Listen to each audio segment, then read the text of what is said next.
Welcome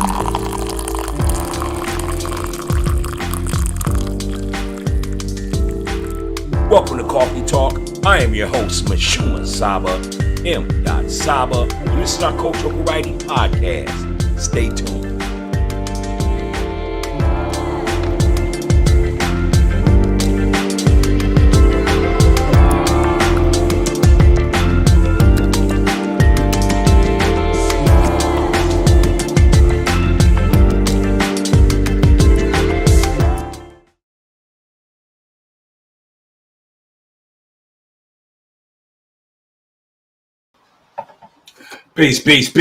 Peace. And welcome to Coffee Talk Podcast. This is the Cultural Variety Podcast Show. And I am your host, MISHUMA SABA, M.Saba. And this is our Cultural Variety Podcast Show. How y'all doing today? Welcome. Today is March 5th. And it's gloomy out. The state is getting hit with tornado-like weather. Not so much in the city, but throughout the state. But it is making for a lot of ice out there. So if you're driving home from work or headed to work, definitely be safe and cautious as you're out there driving. Other than that, it is a beautiful, gloomy day. If you know how to make something beautiful out of nothing, it's a beautiful, gloomy day. I would say today is like it would be a perfect day for some chili, turkey chili for me anyway. But chili sounds real good with some, some people eat wheat bread, some people don't, whatever. But with some wheat bread and just dip it in there. You know what I'm saying? But welcome to our show, Coffee Talk. Today, we have more of a serious conversation than we normally do on the weekends. On the weekends, we like to enjoy ourselves with our grown folks, addition, laughter, humor, and so forth. But today, we want to talk about the possible teacher strike that is going to occur on Tuesday, which is the 7th. No, actually the 8th, March 8th, is a possible teacher strike. So we definitely want to talk about that today on Coffee Talk. And then, of course, we always want to celebrate our ancestors here on the show. So we will be talking about Miss Maggie Lena Walker, as well as Nina Simone. So thank you for tuning in to Coffee Talk. I'm going to go ahead and give you guys 30 seconds just to come on in. So we'll do a 30-second break, and then we're going to go ahead, and when we return, we'll be giving you the flavor of today's show, and then we'll go ahead and start the proceedings. So until then, thank you for tuning in to Coffee Talk. See you in about 30 seconds.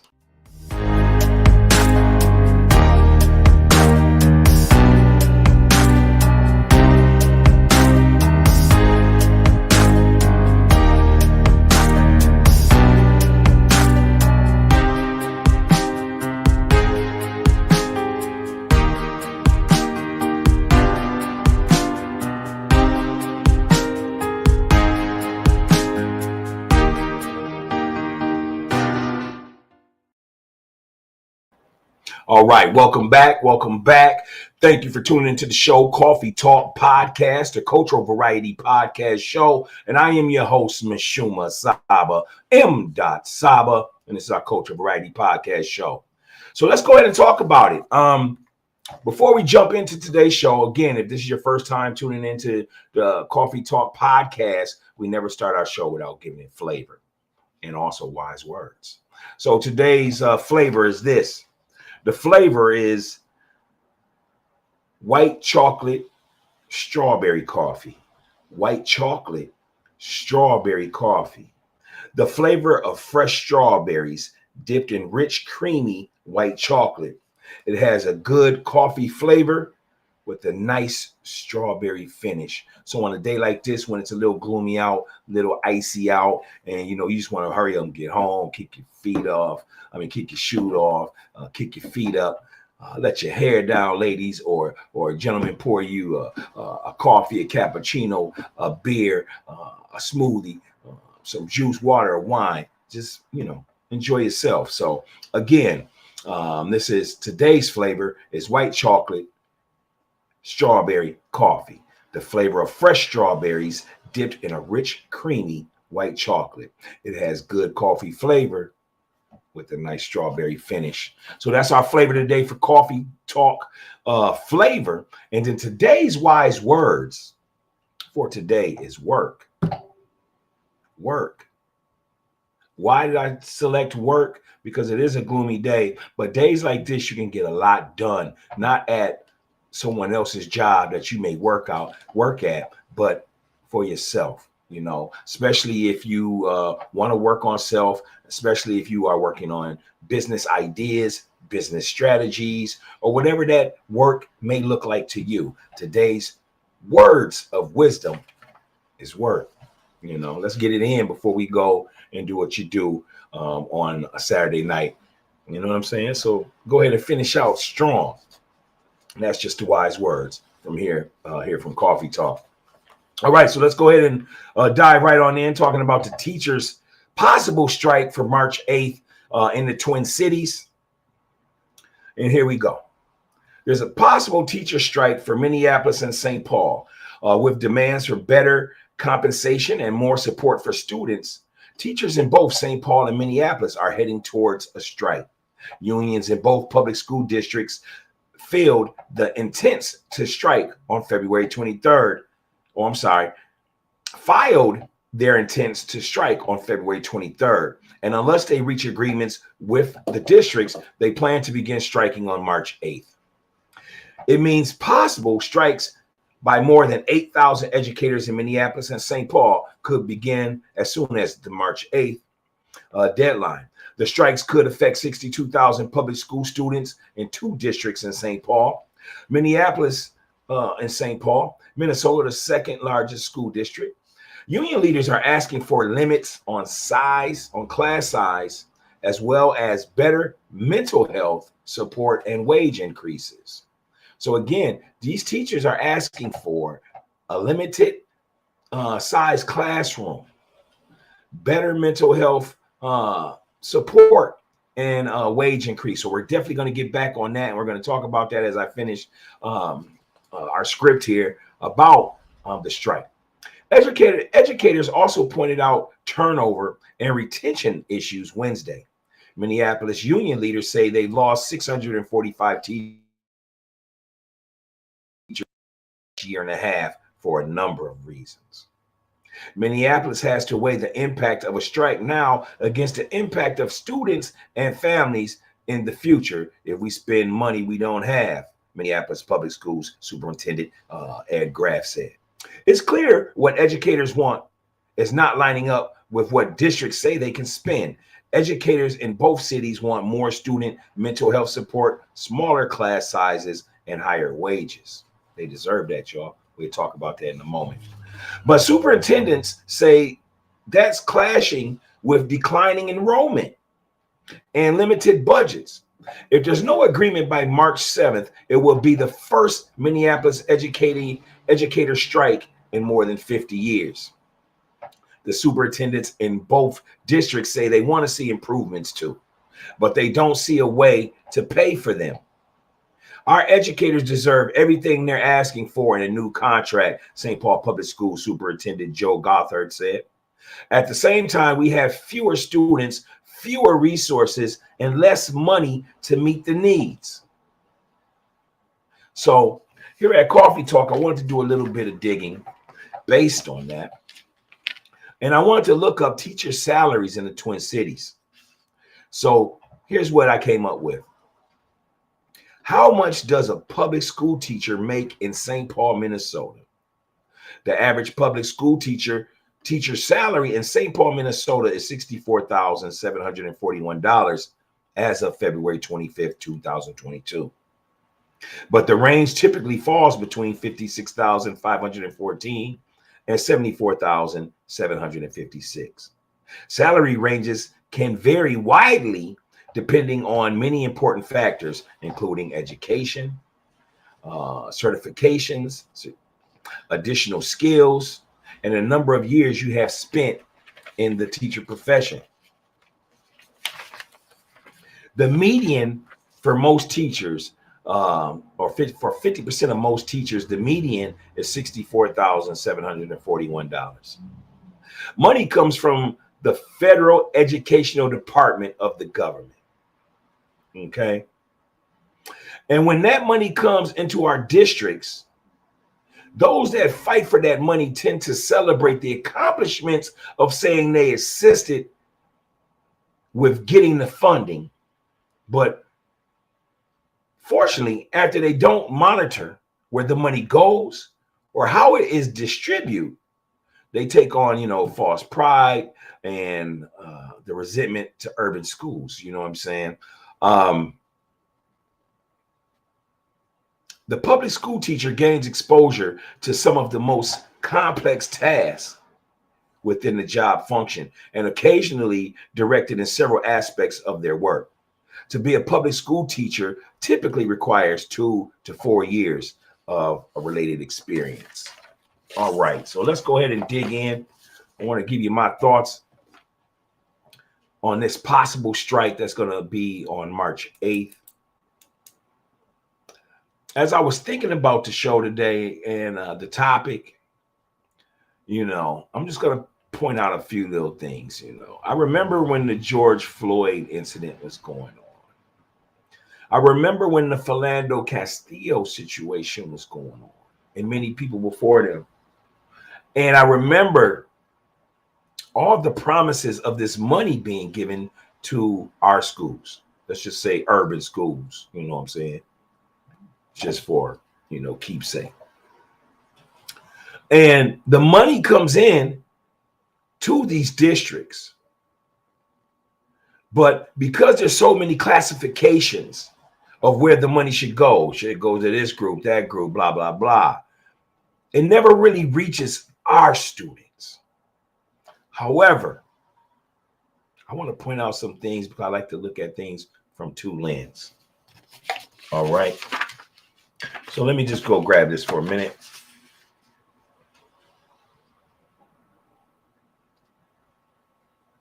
Do I believe that classroom sizes should be smaller? Absolutely. Absolutely. I believe that classroom size should be 20, no more than 25. But about 20 is really almost at maximum, no more than 25. Why? Because I feel like education, going into a temple, a school of thought, that's what education means to me. Wherever you go to be educated, whether you're self-educated or you're in some building or temple of education, a school. But I believe that school should just be for people that want to learn.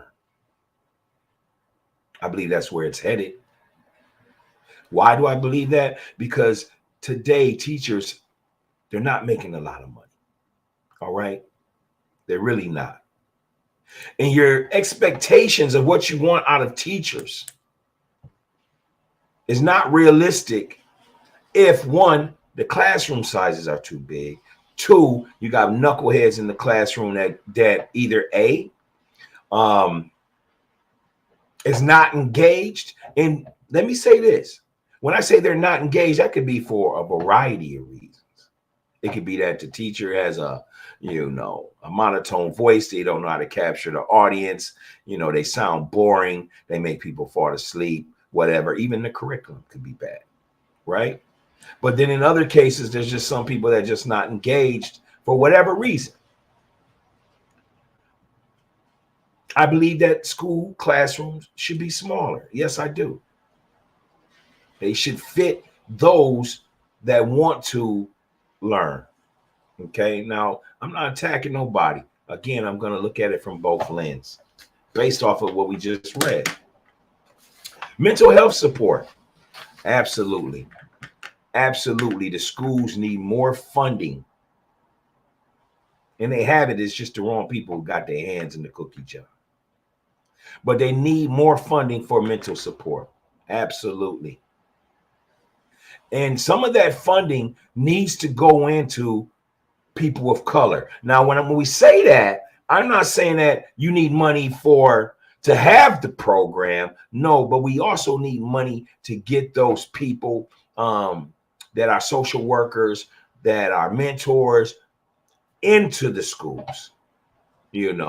I think that the requirements of mental health should be shortened. Actually, some people say, well, you got to be a doctor. You need to be a woo, woo, woo, woo. But if there's not enough of us reflecting in the school system, it don't matter how much education you got in mental health. If you cannot relate to the students in the Twin Cities, Minneapolis and St. Paul, that's predominantly our people, melanated people, you know what I'm saying, in the schools. We're like at 67%.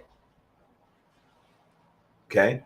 So of course we need mental health support. I totally agree. Of course, that's number one to me on the list of where money should go.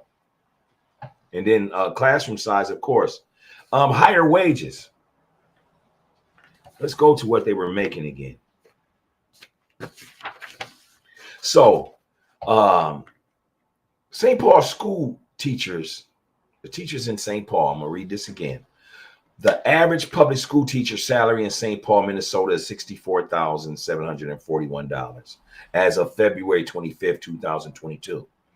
But the range typically falls between about $56,514 and $74,756. Salary ranges, again, can widely depend on many important factors, including education. How many years do you got a bachelor's degree? Do you have a master's degree? Do you got a 2-year degree in education and whatnot? That affects your salary.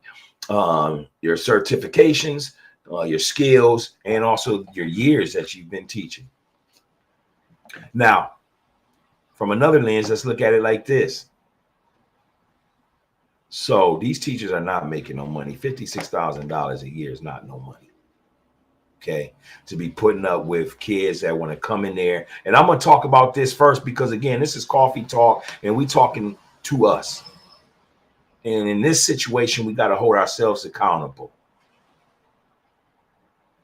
We got kids, man, you're seeing it on TikTok, you're seeing it on all these media platforms that go into these schools and just act savage. Can they be saved? Possibly. That's not tonight's show. But kids is going in there just totally disrespectful. And that disrespect, we can't blame the teachers. I don't care what the teacher may have said, as long as they have not put their hands on a child. You know what I'm saying? But the disrespect starts at home. The parents have to become more involved in their children and increasing their discipline. What do you mean by that, Solid? Just meaning that you need to be stern in your expectations of what you want that's best for your child. So you need to encourage your child that being smart, being involved at school is a good thing. And you want to encourage your child to let your child know that is what makes you happy as a parent. Because if you just send a kid to school, man, and you ain't teaching your kid from home because you are the first teacher, you ain't teaching them no discipline, you ain't teaching them nothing that pertains to elevating their mind state, then they're going to act however, because you ain't put it in check by laying out expectations. That's what I mean by discipline.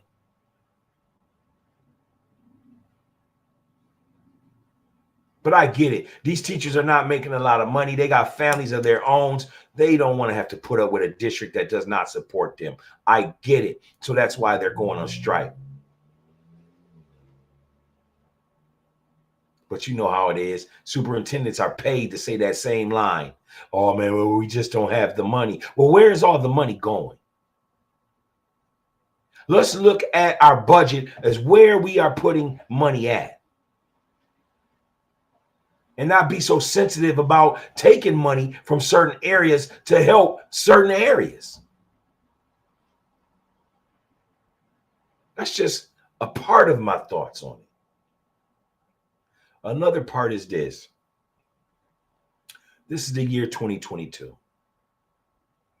And we went through the process of being in our homes for about a year and a half due to the pandemic.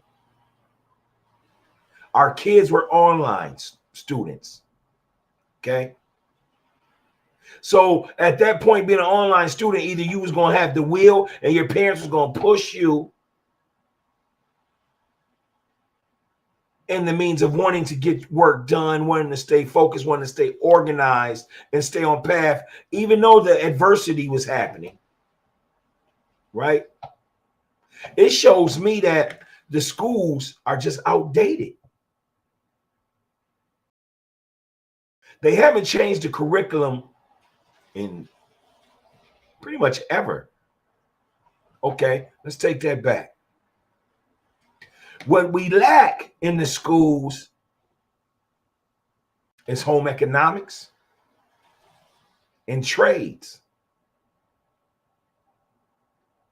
Yeah, they have them in some schools, but that's what's not getting the funding.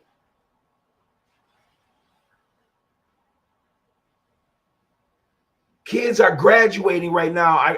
it was one of my shows last week. I don't know if it was at 50, 56%, but they're graduating not knowing how to count money, not knowing how to budget, not knowing how to write. It's the dumb down season.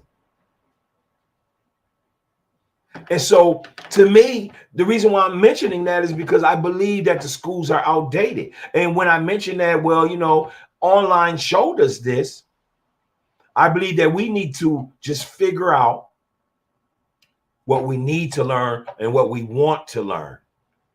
And a lot of that right now in this day and time is the Bitcoins and things like that, is the coding, you know, all of these things for the future, the financial literacy, all of those things of important. How to buy property, how to own your home, how to create a business, how to interact with one another. Because right now we're at a problem, man, even in business or even outside of business, just amongst families or friends, we have a problem where we can't even speak to one another without somebody saying you're hating on them. You can't criticize. You can't assist. Everybody's so emotionally strung. So here at Coffee Talk, I thought of a question I want to leave y'all with tonight, and I would like for you to answer the question. If you want to put it in the comments, that's great. But here is the question. How do you separate feelings within your response? How do you separate feelings within your response? What do I mean? What I mean is that a person could be talking to you, right? And saying something to you, and you're already ready to respond. You have not comprehended or heard one thing someone is saying, but you're so quick to respond. That is emotion. How do you separate that emotion in your response? Are you a critical thinker? How do you coordinate your response to what you are hearing? Are you comprehending? See, we're living in that era right now. Should schools be independent learning? I believe so. It's a choice. Right now they have online schools, but I'm trying to go even further than that. Online schools don't matter to me if you're doing online schools and all you're learning about is white supremacist history. You're taking you're being tested for cultural bias tests, even online.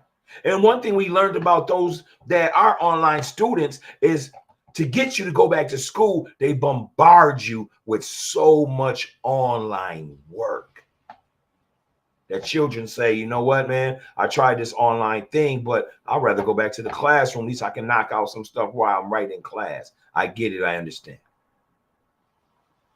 Should teachers make more than $56,514 through $74,756? Of course. Y'all got the money, man. Y'all have the money. There's people that are giving that money to certain people. There's gatekeepers out there stopping the money. Because see, when the educational money comes in from the federal government, federal educational department, what happens is the pastors get the money, the nonprofits get the money, and they almost become your gatekeepers because what they do is they have certain things that they can give to the community. And those guys will defend what they give. And, you know, we do this for the community, blah, blah, blah. But nobody's paying attention to where the money goes as far as into our schools. So you have people that say, you know, I'm going to run for school board. Yeah, but what does it matter if you're just the only black person on the board? You know, we need to get more people running out of these districts. And even then, you know, that's a good start. But again, there's a lot of people with their hands in the cookie jar when you get the funding. You know, yes, teachers should be paid more. Yes, classroom size should be small and be more for those that want to go to school. I remember when I was in the educational game in the school system, man, I remember getting shell shock, right?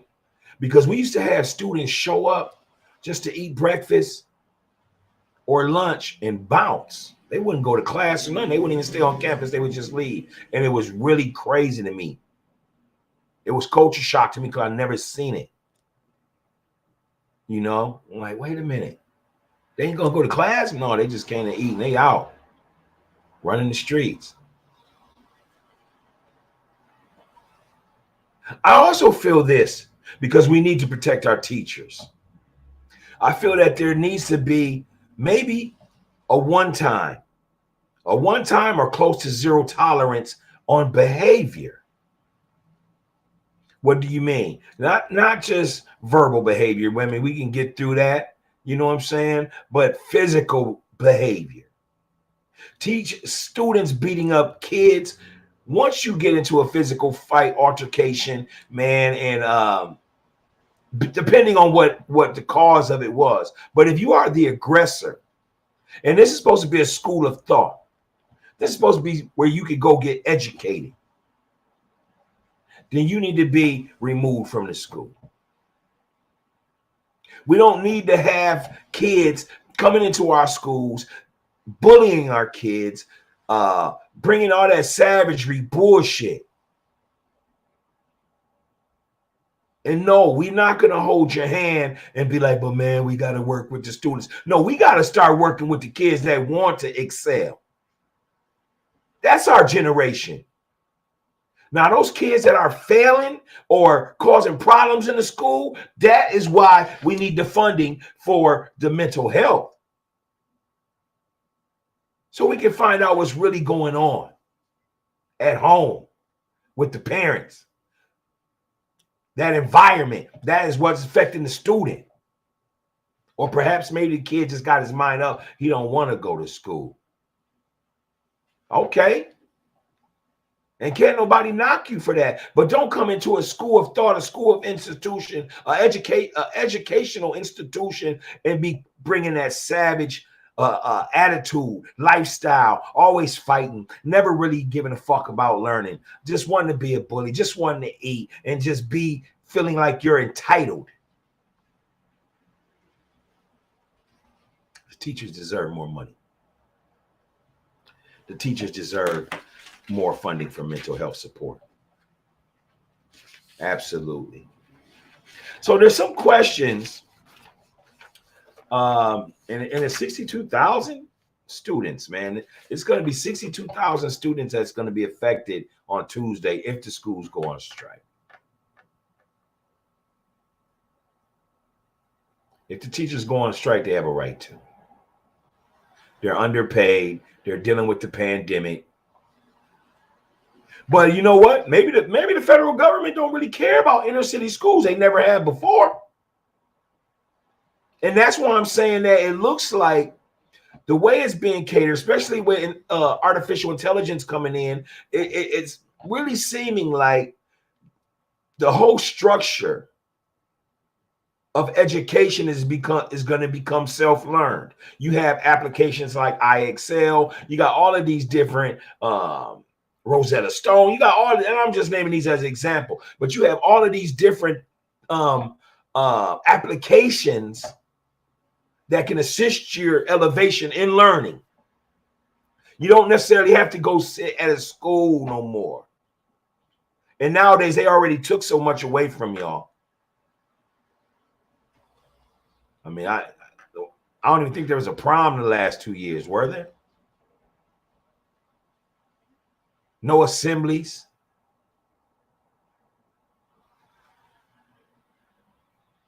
How can other ways can we educate ourselves again? By learning financial literacy, by learning coding, by learning a trade.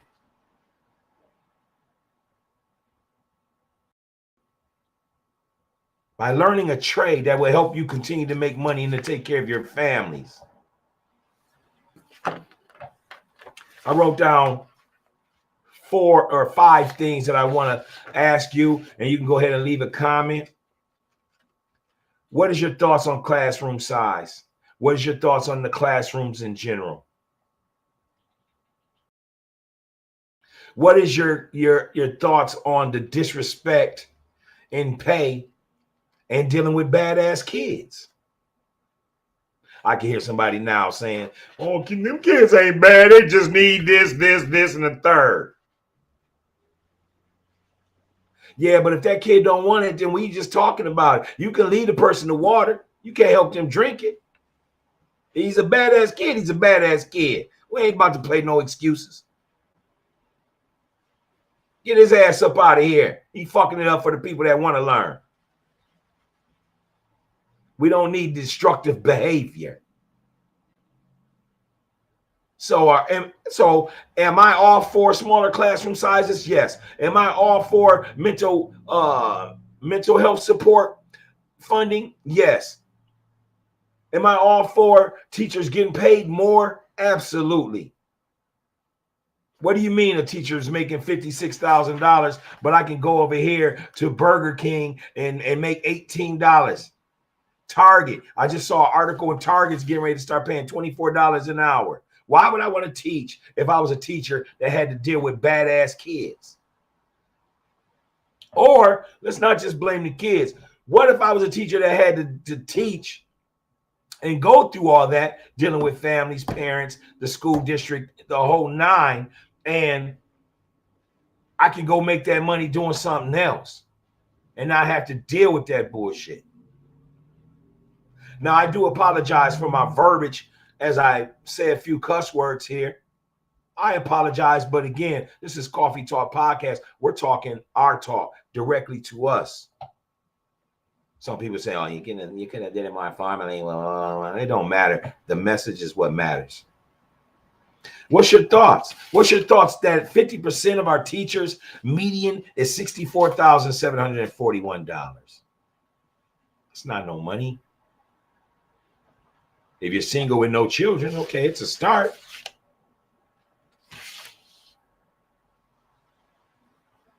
What's your thoughts on parenting during the school year? What have you seen that works? What have you seen that does not work? What accountabilities do you want to speak of about the parenting of students? Keyword accountability.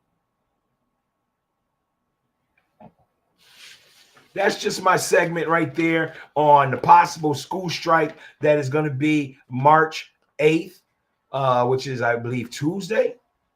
So that's our segment there. Our next segment, as we get ready to end our show, we definitely want to tilt our hat, give our roses, give our respect to two of our great female people that's in our history, that's in the history of the world, that's with us, that's flavor. And this woman is Maggie Lena Walker. Maggie Lena Walker was born July 15th, 1864, and she went to her essence December 15th, 1934. So again, she was born July 15th, 1864. She went to her eternal essence December 15th, 1934. This is Maggie Lena Walker. Let's talk about it. In 1903, Maggie Lena Walker founded St. Luke Penny Savings Bank in Richmond, Virginia. The first female bank president of any race to charter a bank in the United States. She served as chairman of the board of directors when the bank merged with two other Richmond banks to become the Consolidated Bank and Trust Company. She said, let's put our money together. Let us use our money. Let us put our money out at usury among ourselves and reap the benefit ourselves. A visionary, she established a newspaper, the St. Luke Herald, to promote closer communication between businesses and the public. She received an honorary master's degree from Virginia Union University in 1925. She also was inducted into the Junior Achievement U.S. Business Hall of Fame of 2001. This is Maggie Lena Walker, and we like to give a big shout out to Urban Intellectuals for providing that information. Next, we want to talk about a performing artist, a poet, a beautiful, beautiful woman, very intellectual woman. Her name is Miss Nina Simone. Her birthday is February 21st, 1933, and she transitioned to the essence April 21st, 2003. Let's talk about Nina Simone. Singer, songwriter, pianist, arranger, civil rights activist. Always included songs and repertoire that drew upon her African-American origins. Openly addressed the racial inequality prevalent in the United States with the song Mississippi Goddamn in 1964. The song called for racial relations to change and for more immediate developments. The message to the public signified the transition from nonviolent approach to social change that was advocated by Reverend Dr. Martin Luther King. Miss Nina Simone received a Grammy Hall of Fame award for interpretation of I Love You, Porgy in 2000. And in 2010, a statue in her honor was erected on Trade Street in her native Tyrone, North Carolina. This is Miss Nina Simone. And again, we'd like to thank Urban Intellectuals for providing that information. So this is our show for tonight. I am your host, MISHUMA Saba, M. Saba, and this is our Cultural Variety Podcast show. May you have enjoyed the show. Thank you for tuning in to our show, and we will see you on Monday. Monday is Cultural Studies Night, and so we definitely get it in on Mondays. Stay tuned till Monday night. I'll see you soon. I'm going to hit you with the universal peace sign. Again, this is MISHUMA Saba, M. Saba, and this is our Cultural Variety Podcast show. Thank you.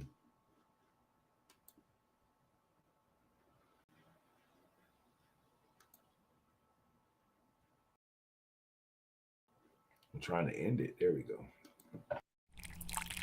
Audio Jungle.